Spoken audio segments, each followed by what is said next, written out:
If you're a leader who hates mediocrity and wants to excel in their own leadership, as well as have a practical tool that can help you develop other leaders, this is going to be a great episode for you.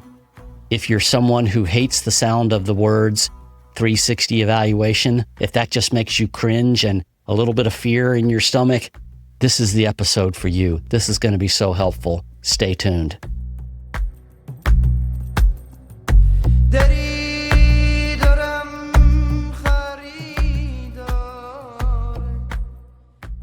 Welcome to the Field Leaders Podcast. I'm your host, Dr. Bob McNabb, and with me today I have my co-host, Scott Lundy, who lives and leads from the Middle East, as well as our special guest, Bryan Brown, an old friend and former neighbor, and a fantastic leader who I thought would be great to get on the podcast to talk about our subject today, which is why 360 evaluations might be the best thing that ever happened to your leadership. That one, Bryan has developed a tool and has been doing 360 evaluations with leaders, and it's exciting to learn from him and learn how we can all become better leaders.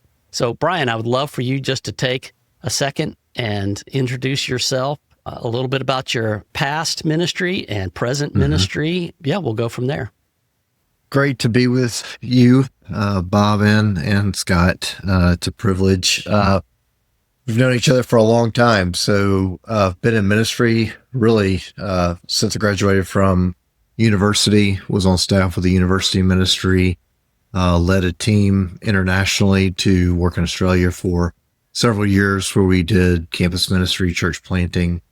Currently, I work at Perimeter Church in just north of Atlanta, Georgia.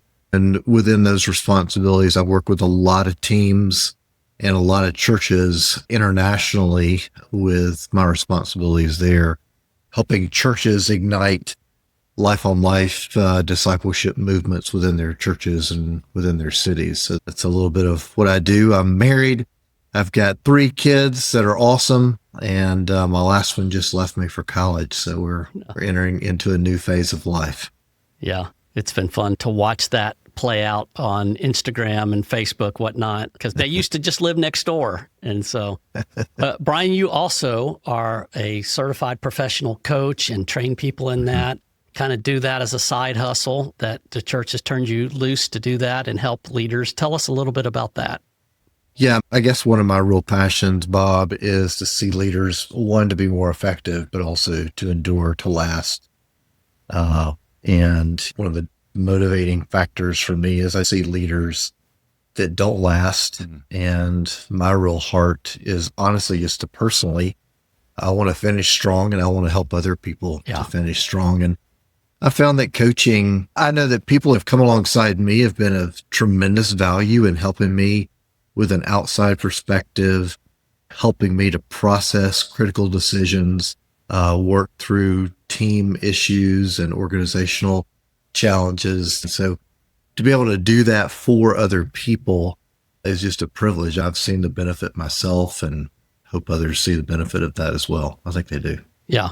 As we were talking about your coaching, thinking about the 360 evaluation, and I was just thinking, man, that could be so helpful in a coaching relationship to have that information and how it could really help with leadership growth and development, to have a coach and a really good 360 evaluation. But before we jump into any of that, let me just speak to the elephant in the room. And that is that when most of us, I would say even the times myself, hear 360 evaluation, it kind of makes your stomach drop. And it sounds like a bunch of people maybe having a free opportunity to criticize you. And so how do we get beyond that? Or what have you experienced with people and their general perception of 360? I think it's for feedback in general, Bob. It's like going to the dentist, it's like, is going to the dentist good? It's like, oh, sure, it's good. But it's like the dentist always finds what's wrong. It's, oh, you don't floss enough. And even if I do floss, I could still floss more. It's like, it's just always the negative. And so I think that's how people perceive the 360 is to go, okay, I could be an excellent leader, But that 360 is, I'm just going to be exposed for all my failures. Yep. And I think that's become the vibe around 360s or any kind of feedback and evaluations. Yeah. I know it's viewed that way, but I was thinking this morning as I was getting ready for our time about the last 360 evaluation I did. It was when I was the CEO of Launch Global, and I had like 9 different people giving feedback. I was thinking that number 1 was clear. They did strengths as well as the weaknesses. Mm-hmm. And this number 1 strength came up. You're a strategic thinker who can help move an organization forwards. Okay, everybody knew that. But the surprise was what I thought was number 2, and I pulled the notes up and looked at it this morning. It's actually tied for number 1. And the big surprise was it said pastoring and shepherding people. And I would have never guessed that would have come up, observed by the people that I lead as a strength, because every personality test, a spiritual gift test, everything you take, that doesn't show up. And so I was just thinking about, wow, 360 evaluations can give glory to God, because when I hear that, I just say, in my weakness, he is strong, and he's done that through me. So I'm personally glorifying God. That's something I'm not naturally good at. It showed up, and it also gave me confidence moving forward and made me want to lean into that gift with people even more. And so I'm just thinking about the positive that it did in my life of giving glory to God. It gave greater confidence, knowing that he does show up. And so I think we need to turn it on its head to where we're not just thinking about, okay, I'm going to get criticized. It showed up there. 8 of the 9 people said I overcommit to think. Yep, that's guilty. And that's helpful, because then I have to own up to that and I have to make changes. And that helped me. I know I can just give personal testimony that it's been helpful to me to have that. Scott, what about you? Have you gone through a 360? Oh, I have, both for myself, but also for 20 or so people that I've led. I've found the way to really head off all those fears and anxieties. You can't make them go away, but I think it's how do you, I want to say market it, because it's your staff and you force them to do it. But it's like, how do you sell it to them? Hey guys, I'm really excited about this opportunity. It's how do I promote the concept of the 360? And then once I do it with a few people based off the results, because I loaded up on the positive affirmation, because most people, like you said, Bob, I didn't know that's about me, but in our line of work, I'm overseas. All these people are overseas. They're in their first 2 years language learning. Everybody thinks they're doing terrible. They have no idea. So if I just load them up with all the positive feedback and it's consistent, if I have an outlier, good or bad, I may not mention it, but if there's feedback from 10 people and 4 or 5 or 6 of them are saying, hey, you're really good at pastoring or shepherding, then I'm going to really pour that on. And so I say all the good stuff. And then as their overseer or helping their overseer, we look at what are the negative things people said. Okay, let's not overwhelm them. Let's pray and evaluate. Hey, out of the things people said that are consistent, what are maybe the 1 or 2 or maybe 3 things that we could help them think about as a development plan coming out of this? So we only share the top things. We don't, and we would also give feedback of, hey, we had a color system. Green flag, hey, everything's fine. Yellow flag is, hey, this is an area of concern. And we had orange and red and some different flags. But so we gave feedback that was a little bit negative, like, hey, this is our level of concern. We gave them all the positives. And so most people came away feeling loved. They felt seen and they felt cared for. And so when we gave them the hard pill to swallow, they already felt loved and cared for. And it was done in a way like, hey, we want to help you have a better chance of making it long term. And so it wasn't like you failed here, you failed there. It's like, hey, this is how we want to help you get better. So everybody just felt loved. And I think out of the 20-something people, we did it within a cycle. 19 of them, all of them came away excited. We only had one person who was struggling, and there wasn't a lot of positive stuff said. And so there wasn't a lot to get. And so they came away disappointed and stung because it was just hard. They were in a tough place. So I think a lot of it is how do you sell it? And then after the first couple of ones, your first people, try to do your ones that come out, and then they start spreading. Oh, man, it was awesome. So I think that's one way to help promote 360s when people are afraid. Yeah. And I'm guessing that one person that felt stung, probably the net benefit was helpful to that person. It was. Right? Probably got them in a better place. Yeah. We have to handle it with kid gloves, of course, because you're dealing with people's hearts. And they were struggling. So it's already struggling. So being at the dentist, like, oh, wow, you've got a lot of cavities. You're clearly not brushing or flossing. It was hard to find some things. There were good things to do. They were going to language and they were doing faithful stuff, but it just wasn't the overwhelmingly positive response as everybody else. Yeah. I'm thinking what a kindness it is for a leader to provide a safe place to have these evaluations where you can get good, helpful feedback, because otherwise you're just leaving people with blind spots, and that's not kind. Yep. Bryan, I'm wondering a couple things. One is, how have you helped people get over their fear of 360 evaluations? And what are the most common blind spots that you've seen that people have? Yeah. I think one of the ways to help people, one is to be willing as the leader to receive feedback. And it really is the posture of, I want to become more like Christ. I want to lead more like Christ. And I want you to experience ultimately the goodness and the grace of God through my leadership. If that's my posture, then I'm continually wanting to shape and to kind of lean into areas of both strength and weakness so that becomes more and more evident. And I think, so one is just me willing, being open to receiving that. And then I think also just to make it somewhat part of the culture, it doesn't have to be the formal 360s. I think those are helpful in periodically, but then along the way to, again, first of all, modeling, hey, how did I do there? Hey guys, give me some feedback on what you experienced when I led this or when we did this, and really trying to generate feedback from within people all the time, kind of making it part of the culture or the air that you breathe, that you're constantly saying, what do we do well here, and celebrating that? What do we need to get better at? What do we want to do different next time? And just those type questions cultivate a posture of growth, so that then when the 360 comes, it's, this is just, it's kind of like taking your daily vitamins, but then occasionally you need a Z-Pack or something to boost your immunities or to accelerate your growth a little bit. So that's where I think it's received a whole lot better. Yeah. If it doesn't just come out of the blue. Yeah. I think the ones that come out of the blue are probably reactionary. Oh, we have a problem, so let's get a 360 scheduled. Right. And that gives it a bad name, instead of, you know what? We all have blind spots. We all could grow.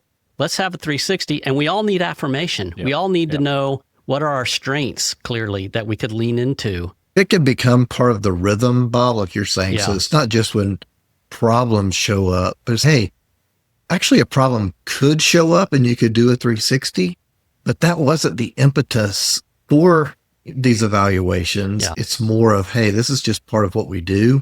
And this is a great time for us to really, for me to get some feedback. And let me tell you, when I've seen it become very valuable personally, is I've been in ministry 40 years now. A couple years back, I got to do a sabbatical for a number of months, which was fantastic. And so a part of the sabbatical is you're supposed to, near the end of it, start looking toward the future and asking, okay, what do you have for me next? I took all of the different instruments, the strengths tests and the personality thing, and put it all together on one page along with the 360 evaluation. And it became a personal compass for me as I was thinking about the future. And Lord, how have you designed me? What would you want me to do in the future? And that was really helpful to have as one of the data points to really be thinking about the future. I find so many people struggle with, okay, what's next? What does God want me to do? And so having that personal compass, which includes the 360 feedback, is an invaluable tool to have. So it's not just about your current job performance, but it's also about how to get even better positioned in the future to maximize the gifts God's given you. So I'm pretty excited about it. I think one of the reoccurring themes I'm trying to put out to younger leaders is, hey, God's given you some cheats that you can use, some shortcuts that aren't bad. And the shortcuts are like with many counselors. You can't be 30 and 60 at the same time. So if you're 30, lean into some guys that are 60, get their wisdom, get the coaching. But also, here's one, the 360. You don't have eyes. So lean into that. benefit from the insights of others. Those are God-approved, helpful things to increase your leadership. Bryan, what are some of the common blind spots that you've seen show up? Yeah, I think this is especially true. These things are true wherever you are, but I think especially when you're in cross-cultural situations, the volume's just turned up on these things. But one is just relational dynamics, understanding how culture plays in and understanding how you're received by national partners or people on your team. Mm-hmm. So I think just the relational piece there. And I think as a leader, the more I can lead out of relational depth, then the stronger my leadership is going to be. This just helps me to understand how are people experiencing me personally, and what could I do to lean into my strengths? What could I do to grow? I also think just communication. Peter tells us that love covers a multitude of sin, but communication's right there with it. It's the undisclosed verse after that communication covers a multitude of sin too. So if I can learn to communicate well, getting that feedback is a part of that, to say, this is how I'm received. This is how my leadership is being taken in by those that I lead, or even the people around me. That's really helpful. I would also say that one of the issues is longevity.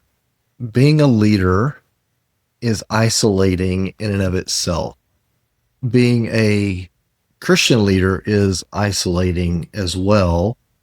And if you're in an overseas situation, many times you're isolated culturally in addition to that. So you've got these compounding layers of isolation. Having something that enables you to get the feedback and to get the thoughts of others is really helpful, because I don't want to misinterpret my strengths nor be ignorant of my weaknesses as I move forward, because those are only going to get more entrenched. And so if I can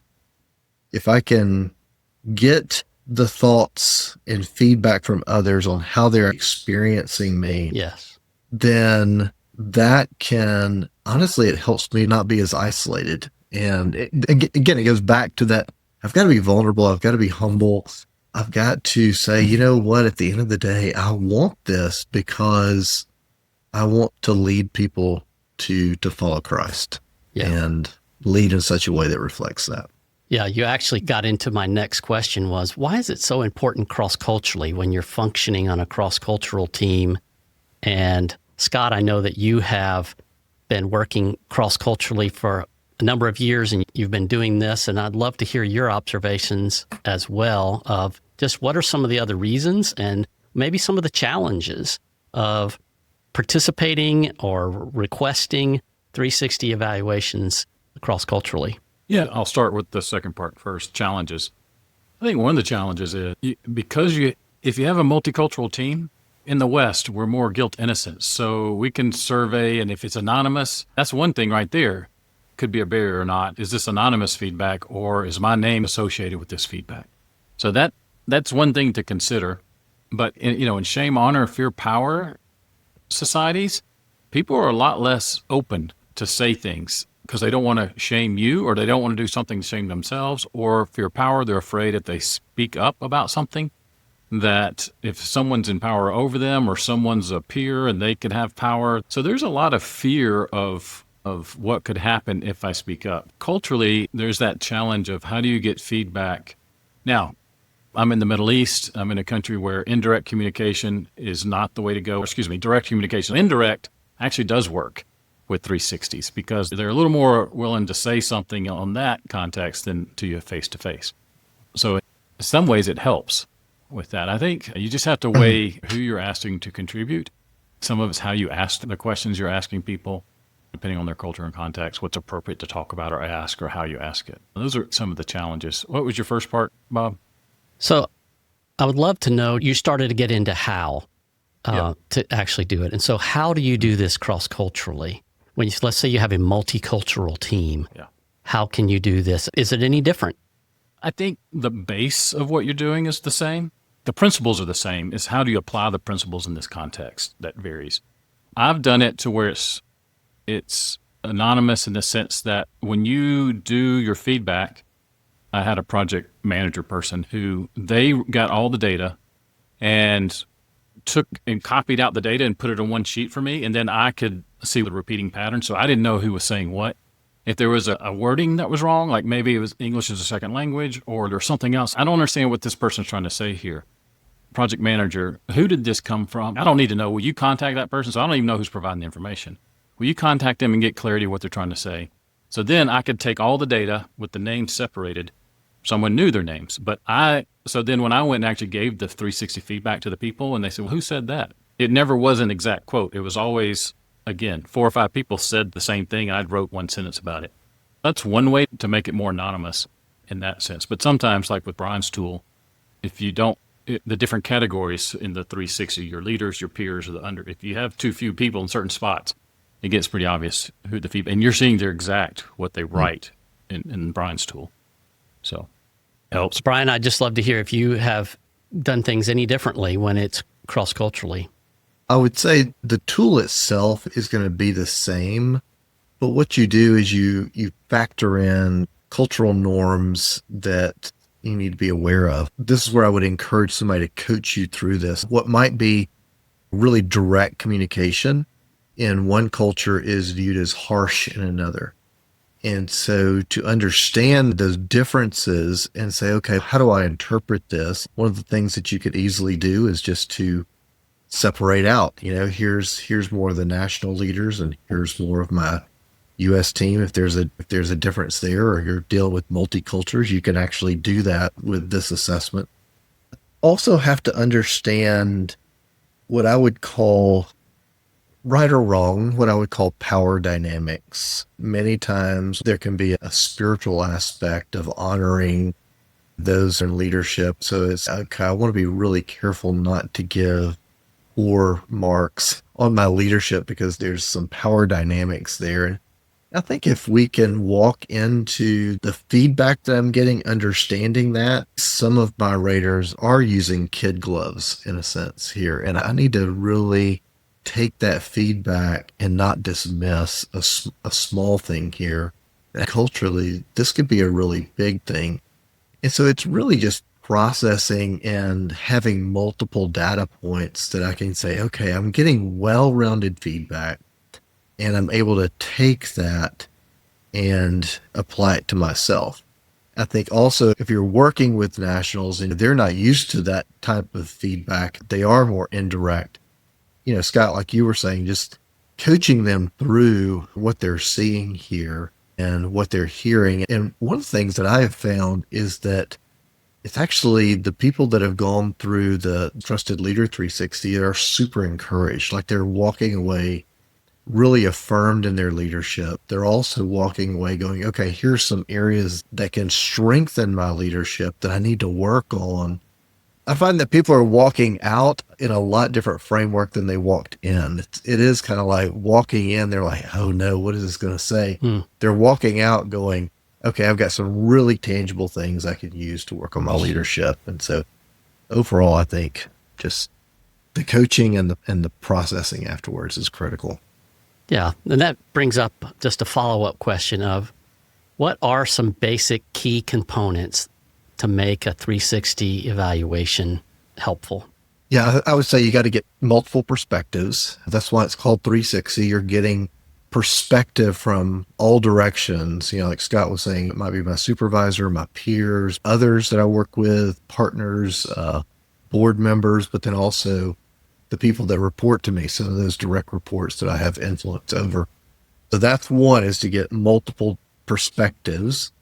I would say the second is to have a 360 that's actionable in the sense that it's working off some known paradigms. That actually helps me to say, okay, not only is there feedback, but that feedback matches a leadership paradigm that I'm working off of. And that's really helpful. And the third is, well, I'll say four. One is the coaching. Yeah.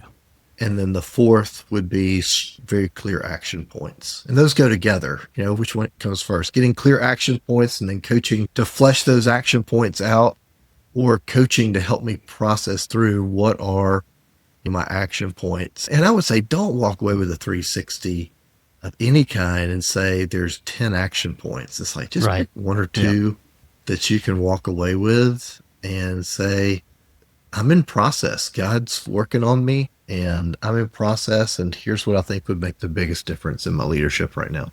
Yeah, that's great. And really simple and practical. You want good feedback and then combine that with coaching and take those practical steps. I love the fact that this isn't something that's done in isolation, that to be powerful and life-changing, you really want it combined with that coaching element as well. Yeah. And Bob, And that coach, as people on a cross-cultural team, that coach very well may be your team leader. Or if you're the team leader, it very well may be someone from the outside. The point is, have one. Yeah, I was going to really emphasize what Bryan said. If you come away with 10 things you're going to try to improve on and 10 actionable steps, 10 categories, that's just way too much. And that's why we always just tried to narrow it down to 1, 2, maximum maybe 3. But we really tried to pick what are the most critical. So we picked the 2 or 3 we thought could really move them forward with our help. And if it was something that, though, the biggest thing is something beyond us, then we could outsource. But I do agree wholeheartedly. Don't come away with too many actionable steps. It'll be overwhelming. Yeah. And it seems like if you're a leader, do a 360 evaluation with people. If you don't have a plan to help them act, just to say, this sounds like a good thing, we should do it, but I don't personally have the bandwidth to help you afterward, then who are you going to get to help them? And I love what came up earlier. It seems like a theme of every episode we do on this podcast is the leader goes first. Yeah. You want people to be vulnerable? The leader goes first. You want people to do a 360 evaluation? The leader goes first. It just seems like a biblical principle, right? Yeah. Good deal. Well, an insight, the 360 gives you insight, but insight does not mean change. Right. Yes. Insight is just a really good idea until you put it into practice. My leadership changes what I do in leading. That's where it's got to be beyond just some new information. Yeah. I would add to it too, true change as a result of this, change that comes from the inside out, can only come through communion with Christ and Him working in your heart. And so, yeah, coaching absolutely should be there. But coaching doesn't produce life change without communion with Christ and allowing Him to do the work inside you. Totally. I want to make sure we don't just assume, hey, I'm ready for a 360. Well, my checklist should be, am I regularly communing with Christ? Am I ready to take this before the throne? Am I ready for Him to talk with me about it? Am I ready to repent? Am I ready to receive? Am I ready to commune with Christ? Am I ready to engage the community? You may not have a direct coach, but this might provide some really great stuff you could take to your gospel community and say, you know what? I had a big booger show up in my 360, and I don't want to just secretly talk with it about it. I want to just come out and publicly confess and repent and ask my community to help me grow in that. It might not be something like that. It might be some minor stuff, but wouldn't it be powerful if we ask our gospel community around us to be praying for us and a part of this transformation process?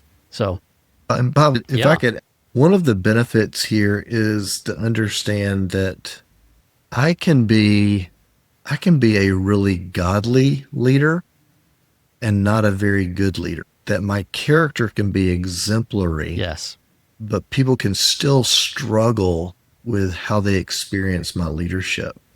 And so I think there's just multiple proverbs that lean into the wisdom of getting that feedback. An honest answer is like a kiss on the lips. One comes forward and their story seems true till others come forward to shed more light on it. I can view my leadership in a certain way, but then others come in, and that, again, it doesn't have to just be the negative. It's not, like you were saying, it's like, I'm not a very good shepherd. I'm not very good at doing that. But yet the feedback was like, no, I experience you in a way that really is helpful, Bob. And so that perspective comes into my life and enables me and strengthens me then to step into that with some real courage and helps me to become a better leader, not just a godly leader. I love that word courage, and I think that's required. I think if we want to grow in our leadership, it will require the courage to face, hey, where are we? What are the obstacles? And I know that for me, I honestly feel like I was, for early years of leadership, thought I had to put up the good front, and then that would make me a good leader, but not really admit to the weaknesses and all. But it really took courage to come out of that. It took courage to start going to people and saying, hey, I'd love to hear from you. Would you give me some feedback? Even, yeah, we have the 360 anonymous. That's great too.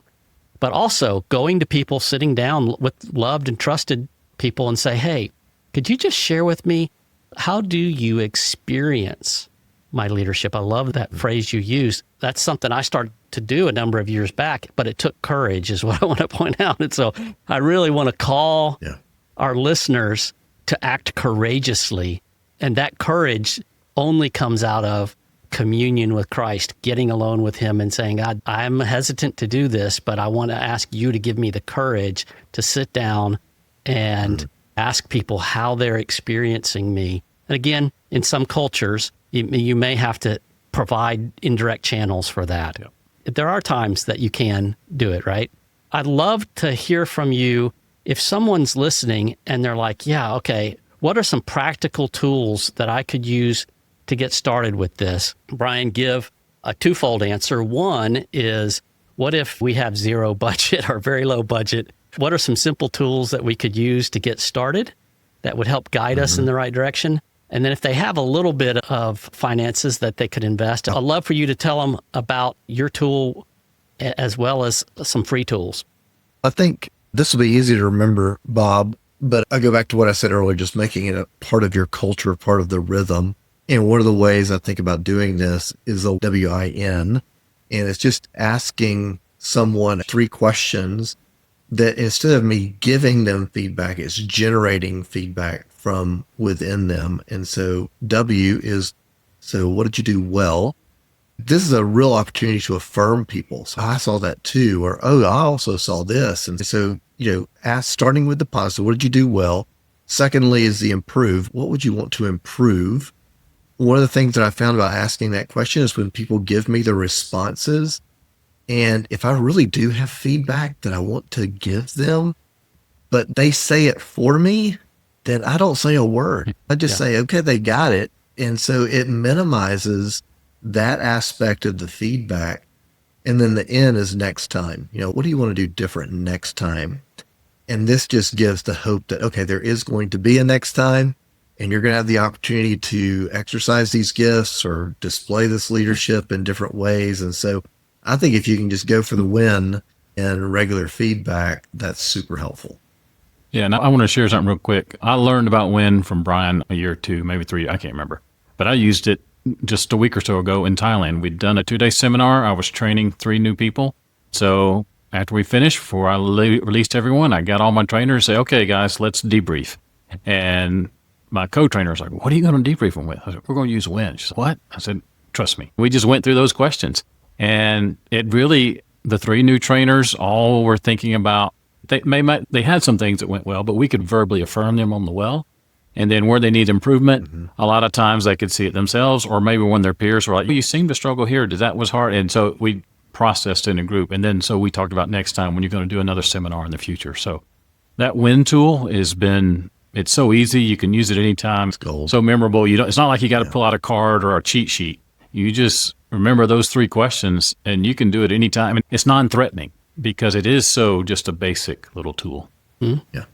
So if I'm a cross-cultural team leader on the field, and I think, we haven't been doing 360 evaluations on my team, where do they start? What's a tool they can use to begin? I would recommend, that's why we created this Trusted Leader 360, Bob. If you went to trustedleader360.com, then you would see the tool. You'd be able to get access to the tool. I would say if you're on the field, you're laboring in the harvest, I would say zip me an email. Bob, I don't know if we can include, but there's a significant discount from what you would see on the website for that tool for people that are in ministry, and just put that out there. That would love for you to get in touch with me around that. One of the things you can do with the Trusted Leader 360 is you can customize it according to your organization. So if you're working with X organization, you say, not only do we want our leadership assessed around these different categories, EQ's involved there because that's one of the things that trips up leaders so much. But then you can customize it to say, okay, here are the values of our organization. And we want our leaders to get feedback around the values or the norms that we expect from our leaders. You can add that to the 360 and it just helps you to personalize it. So it really is coming from your organization, not just a generic 360 tool. Even though the generic is really good, you can make it more personal. Yeah, that's great. I remember back years ago when I was leading a cross-cultural team in Thailand, we had an evaluation form, and you have to put stuff on there that you don't put in the States or your home country. Things about how are they doing in relating cross-culturally to national, maybe some things about language learning. We had all those on there. Yep. So people would get feedback. Sometimes it can be awkward to say to a teammate like, wow, your tones in Thai are really bad, or what? You ought to consider some more language school, or maybe providing a way to give some anonymous feedback can be helpful. Again, it's not all about the negative, but anyway, so I love the fact that can be adapted and you can put in the specific values. So Bryan, we'll put the link to your evaluation page, and I would assume on there's a contact possibility or there. Just do the admin at Trusted Leader 360. That'll come through and we'll process like that. Great. And I might point out, this is built off of the lead, develop, care paradigm for leading. Is that right?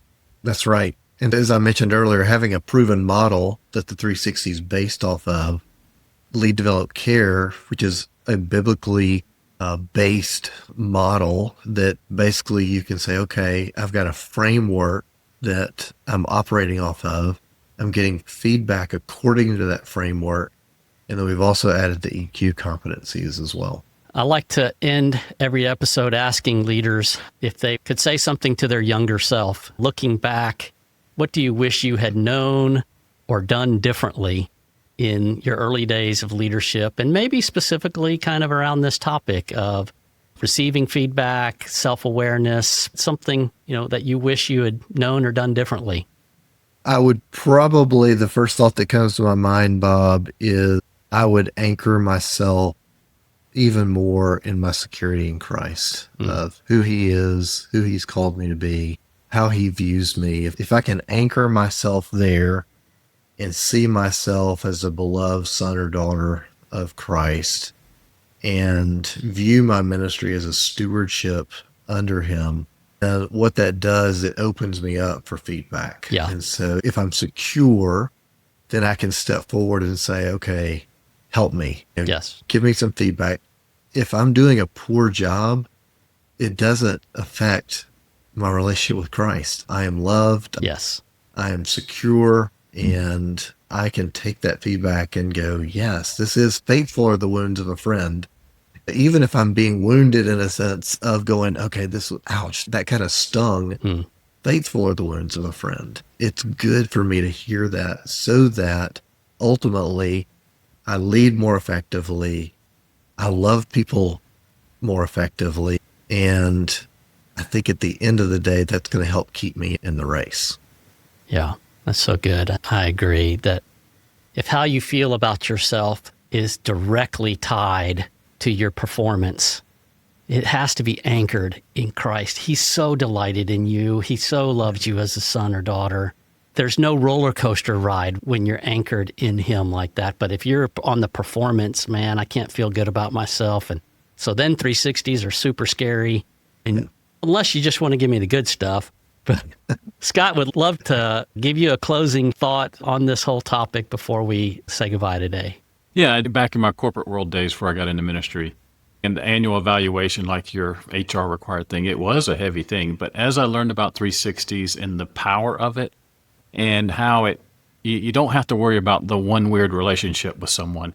If you've got healthy relationships with 9 people in your office and one bad one, this tool helps you overcome that situation. I just wholeheartedly believe in it, and I would encourage everybody to consider doing it. And like Bryan said, get in a rhythm. So it's not, oh, there's a problem, we'll do it. But hey, there's C's that once every 6 months, once a year, how often?